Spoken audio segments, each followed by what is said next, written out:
उग्रवादी नारीवाद यानी रेडिकल फेमिनिज्म, इसको हम स्टार्ट करते हैं। सार्वजनिक और आर्थिक जीवन में विषमता का मूल कारण यानी कि जो विरोध है, जिसका मूल कारण, विषमता का मतलब होता है विरोध, जिसका मूल कारण है पारिवारिक या निजी संपत्ति में बड़ा विरोध है। ठीक है, सिंपल से स्टार्टिंग में ही पॉइंट्स लिख दिए हैं, इसके अंदर यही सारा इंक्लूड है। जिसको मेन पॉइंट निकालने वो यहीं तक पढ़ सकता है, बाकी पूरा पढ़ो, और भी ये आगे भी हैं।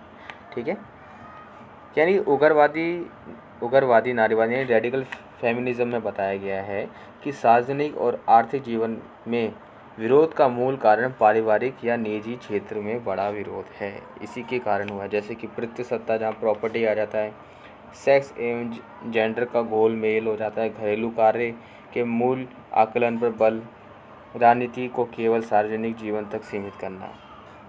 और ये मेनली इनडायरेक्टली राजनीति से ही संबंधित ज़्यादा होगा, क्योंकि ये सारे निर्णय पॉलिटिक्स से ही संबंधित हो रहे हैं। 1960 के दशक, उग्रवादी नारीवाद 1960 के दशक में ये उग्रवादी स्वरूप में बदल गया।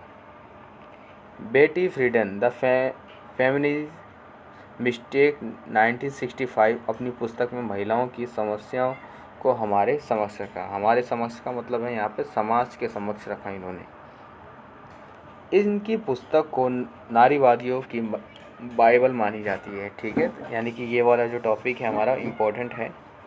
इनकी पुस्तक, ठीक है, बाइबल मानते हैं नारीवाद समाज में। उनका मानना है कि मनोवैज्ञानिक रूप से, लाइन बहुत अच्छी है, तो उनका मानना है कि मनोवैज्ञानिक रूप से महिलाओं को इतना हतोत्साहित यानी कि इतना वीक कर दिया जाता है कि महिलाएं घर से बाहर अपने आप को असुरक्षित समझती हैं। उनकी सोच इस तरह बना दी जाती है कि वह घर में संरक्षित यानी कि सुरक्षित हैं। वो घर के अंदर खुद देख लो, आज भी वर्तमान में बच्चे के जन्म होता है, शुरू से बेटा अकेले बाहर मत जाओ, छोटा भाई है किसी को साथ लेके जाओ या अपनी किसी सहेली को बुलाओ। मतलब इस तरह से उनकी स्टार्टिंग से ही ऐसा बना दिया जाता है कि महिला अपने आप को सक्षम नहीं समझ पाती कि वो अकेले भी कहीं जा सकती हैं। ठीक है, उनको लगता है कि घर में ही वो क्या है, सेफ हैं, और अगर कल को बाहर जाती तो वो किसी के साथ ही जाएं, और साथ जाने के बाद भी वो पहले कुछ ना बोलें, जो उनके साथ जो मेंबर गया है वही सारी चीज़ें क्या करेगा, बोलेगा, और वही सारे क्या फैसले लेगा। ये सारी चीज़ें जो कि गलत है। सक्षम है तो भाई वो जब उनको निर्भर बनाया जाएगा, उनके दिमाग की सोचने की क्षमता बढ़ाई जाए, और इस पढ़ाई का भी मतलब यही है कि आपके दिमाग में सोचने की क्षमता जागरूक हो। ठीक है, तो यही पढ़ाई का असली मीनिंग है। उनका काम घर के काम करना है, बाहर के काम तो पुरुष के हैं, ऐसी मेंटालिटी बना दी जाती है। ठीक है, जो इन्होंने अपनी बुक्स में बताया है। बेटी फ्रीडन, इन्होंने क्या करा, बेटी फ्रीडन 1966 एक महिला संगठन नेशनल ऑर्गेनाइजेशन फॉर वुमेन का निर्माण किया। इससे प्रभावित होकर कैट मिलेट महिला थी, उन्होंने बुक लिखी सेक्सुअल पॉलिटिक्स। ठीक है, स्त्री पुरुष संबंधों का मामला राजनीति है, यानी कि जो भी ये लफड़े होते हैं वो राजनीति का कहीं ना कहीं इंटरफेयर है। राजनीति जहाँ संघर्ष ना हो वहाँ संघर्ष उत्पन्न किया जाए, जहाँ संघर्ष है वहाँ इसे समाप्त कर दिया जाए। यानी पॉलिटिक्स होता है हमेशा वोट चाहिए, सत्ता चाहिए, तो कुछ भी जहाँ संघर्ष है वहाँ समाप्त करा दो, जहाँ संघर्ष नहीं है वहाँ संघर्ष करा दो। कुछ भी करो, हमारा पक्ष प्रभुत्व रहना चाहिए बस। तो कुछ पॉलिटिक्स से संबंधित बुक्स लिखी गई हैं, पर्सनल प्राइवेट इन पॉलिटिक्स, आप इसको देख सकते हो, फ्यूचर में कभी पढ़ना चाहो तो पढ़ सकते हो।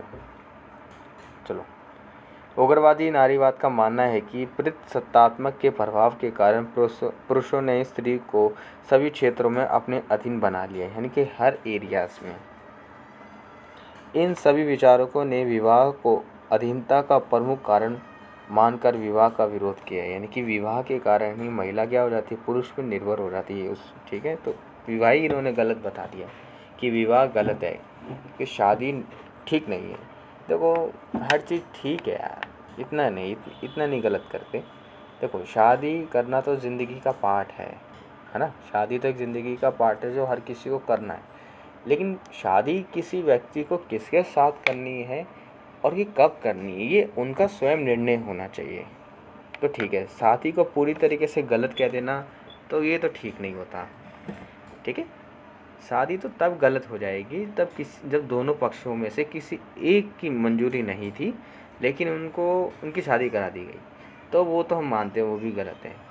ठीक है, जब दोनों पक्ष मंजूर हैं, चाहे लड़का हो चाहे लड़की हो, दोनों मंजूर हैं, दोनों खुश हैं, ठीक है, तो शादी बहुत ही अच्छा वर्ड है, तो ये ख़राब नहीं है शादी।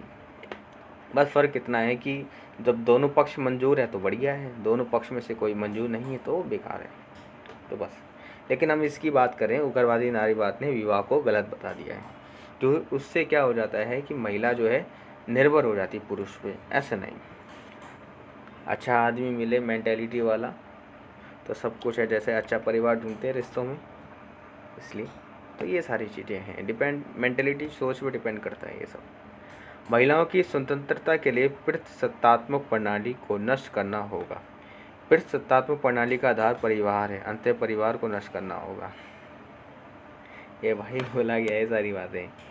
फायरस्टोन का मानना है, ये भी महिला थे, फायरस्टोन का मानना है कि महिला तथा पुरुष में जैविक अंतर यानी कि बायोलॉजिकल डिफरेंस यदि महिलाओं को बच्चे पैदा करने से मुक्त कर दिया जाए तो उन पर से पुरुषों का वर्चस्व समाप्त हो जाएगा। महिलाओं की जनन क्षमता ही उनके अधीनता का मूल कारण है। यार ये क्या है? उग्रवादी नारीवादियों ने वुमेन बायोलॉजिकल टर्म के स्थान पर जेंडर कल्चर धर्म का प्रयोग करने पर बल दिया था। ठीक है भाई, हम तो ये मानते हैं कि अगर एक लेडीज़ जो है, जैसे हमारी मम्मी है, सभी ने हमें जन्म दिया है, तो ये तो एक सौभाग्य की बात है कि उनके पास ये बहुत ही सम्मानपूर्वक चीज़ है। ठीक है, तो ये चीज़ किसी भी महिला से नहीं छीननी चाहिए, और ये चीज़ तो भगवान ने दी है, प्रकृति ने दी है, तो हमें रिस्पेक्ट करनी चाहिए। कोई नहीं, ये इनके विचार थे, हर चीज़ को हम सेपरेटली नहीं काट सकते हैं।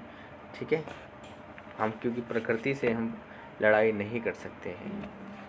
चलिए, आप क्या सोचते हैं आप सोचें, आप अच्छे से पढ़ें। ठीक है, तो आज हमारी ये नारीवाद की दूसरी लहर पूरी तरीके से ख़त्म हो जाती है, तीसरी लहर के मेन पॉइंट्स पढ़ेंगे। Okay bye. अगर किसी कोई बात गलत लगी है तो सॉरी भाई, हम हाथ जोड़ के माफ़ी मांगते हैं।